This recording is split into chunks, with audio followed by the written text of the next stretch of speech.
sanurihim ayatina fil afaq wa fi anfusihim hatta yatabayyana lahum annahul haqq. Kami, kata Allah, akan memperlihatkan kepada manusia ayat-ayat kami yang tersebar di berbagai penjuru, di berbagai ufuk.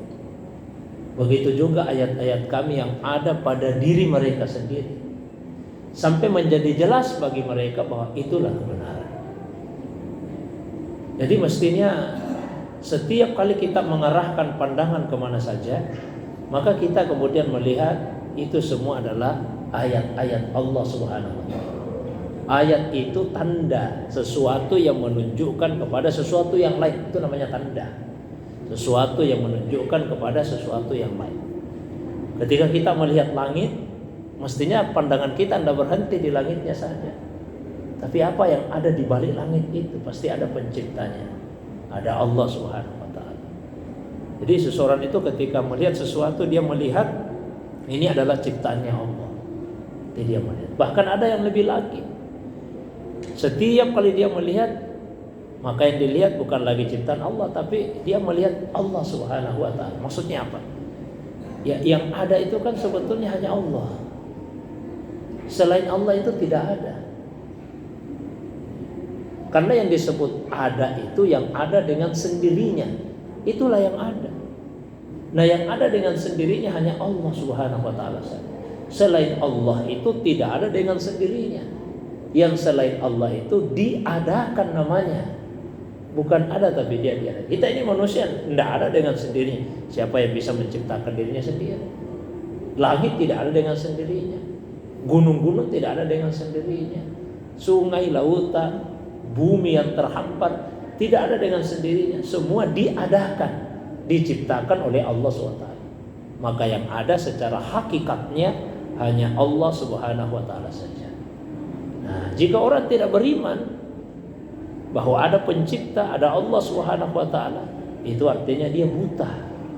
Dia buta. Dia tidak bisa melihat Allah SWT. Paling tidak gini, ini untuk memudahkan saja ya, maka terpaksa kita bagi-bagi. Ada zatnya Allah, ada namanya Allah, ada sifatnya Allah, ada af'alnya Allah. Kalau zat di luar jangkauan, maka sejak awal Nabi sudah melarang memikirkan zatnya Allah. La tatafakkaru fi zatillah. Jangan pernah memikirkan zatnya Allah, karena tidak bisa dijangkau. Rumusnya sederhana. Kullu ma khatara ala balik fallahu bihilafi. Semua yang terlintas di benak Allah tidak begitu. Jadi kalau kita menghayal-hayalkan, memikirkan sesuatu, mungkin Allah begini, ini zatnya, pasti Allah tidak begitu. Jadi semua yang masih terlintas di dalam benak, maka Allah tidak seperti itu. Nah, jadi apa yang bisa kita pelajari kalau zat dilarang? Nama-namanya Allah. Allah memperkenalkan nama-namanya kepada kita.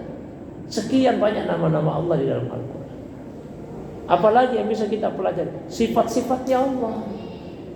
Apalagi yang bisa kita pelajari? Af'alnya Allah. Semua makhluk ini adalah af'al, adalah manifestasi dari perbuatan Allah Subhanahu wa ta'ala. Kalau kita tidak menemukan Allah Subhanahu wa ta'ala di balik itu semua, berarti kita ini benar-benar buta. Kalau kita buta di dunia, nah di akhirat kita juga akan menjadi orang yang buta dan sesat. Barangkali pemanahnya. Wallahu a'lam bishawab.